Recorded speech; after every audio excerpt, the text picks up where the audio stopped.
खुद को कहते हैं सुपर पावर, लेकिन नेता चुनते हैं कमजोर। दुनिया में नहीं है मोदी का कोई तोड़।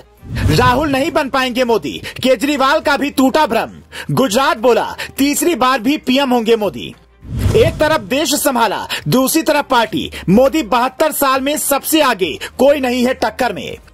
दुनिया के बड़े बड़े विश्वविद्यालय मोदी की एनर्जी पर रिसर्च करें और ये पता करें कि एक ही व्यक्ति कितनी बार जनता का दिल जीतेगा।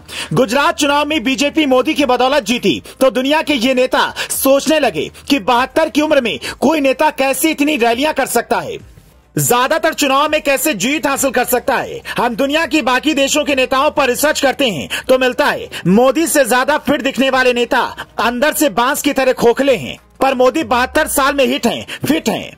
मोदी की तरह 4 बड़े देशों के नेताओं की कहानी देखिए। जनादेश ने उन्हें नेता माना, पर वो नेता मेहनत में मोदी का लोहा मानते हैं।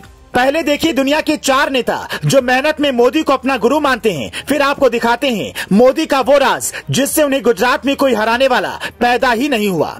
इसमें पहला नाम है अमेरिकी राष्ट्रपति जो बाइडेन का, जो उम्र में मोदी से बड़े हैं, लेकिन उन्हें भूलने की बीमारी है। जो बाइडेन दिखने में भले ही फिट हों, लेकिन उनके दिमाग पर एक बीमारी का गंभीर असर है।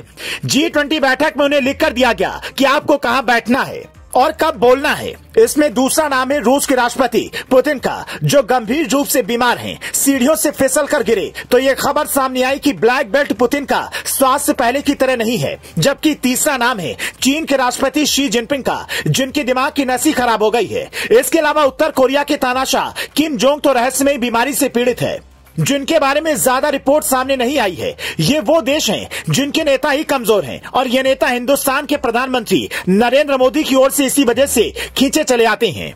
वो उनसे इस राज को जानना चाहते हैं कि आखिर आपकी फिटनेस का राज क्या है। लोग कहते हैं मोदी योग और अच्छे खान पान की बदौलत फिट रहते हैं, लेकिन दूसरे देशों में भारत से ज्यादा अच्छी सुख सुविधाएं हैं, पर वहां के नेताओं का लाइफस्टाइल ऐसा है कि कोई भी लगातार 20 घंटे काम नहीं कर सकता है। पीएम मोदी न सिर्फ 20-20 घंटे लगातार काम करते हैं, बल्कि कोई छुट्टियां भी नहीं लेते। और उसी का नतीजा है कि जब चुनाव में उतरते हैं तो लाख विरोध के बावजूद जनता सपोर्ट करती है। कहते हैं सपने वो नहीं जो नींद में आए, सपने वो हैं जो नींद नहीं आने देते। 10 मार्च को यूपी के नतीजे आए तो योगी की बम्पर जीत हुई।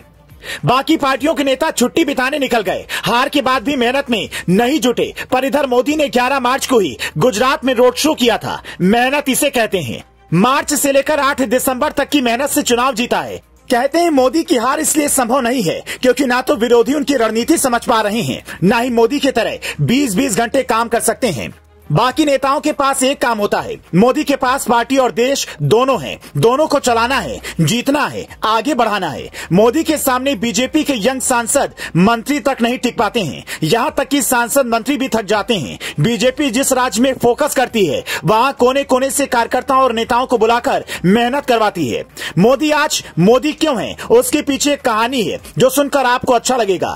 कहा जाता है कि पीएम मोदी जब गुजरात के मुख्यमंत्री थे तो उन्होंने 2007 की विधानसभा चुनाव में पन्ना प्रमुख बनाने की परंपरा शुरू की थी।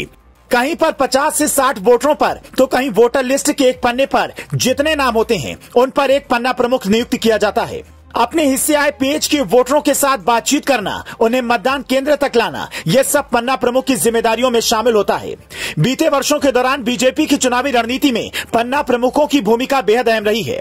गृह मंत्री अमित शाह भी पार्टी अध्यक्ष रहने के दौरान पन्ना प्रमुख की रणनीति पर जोर देते रहे हैं। बीजेपी गुजरात में 42 लाख पन्ना समिति सदस्य बना चुकी है। वहां नए मॉडल में 5 कार्यकर्ताओं की एक पन्ना समिति बनाई गई है, जो एक चुनावी पन्ने के 30 वोटर्स के इंचार्ज हैं। यानी कि एक कार्यकर्ता 30 वोटर लाता है, जिससे बीजेपी की जीत पक्की हो जाती है। कार्यकर्ता इसलिए दिल से मेहनत करता है क्योंकि प्रधानमंत्री कार्यालय का काम निपटाने के बाद मोदी रैली के लिए निकलते थे।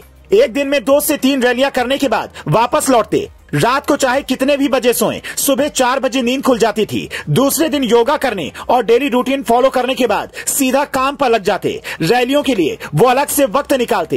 इसलिए उनके साथ ड्यूटी पर मुस्तैद रहने वाले अधिकारी ये जानते हैं कि 24 घंटे और 7 दिन अलर्ट रहना होगा। कभी भी वो किसी मुद्दे पर जवाब मांग सकते हैं। Bureau report, global Bharat TV.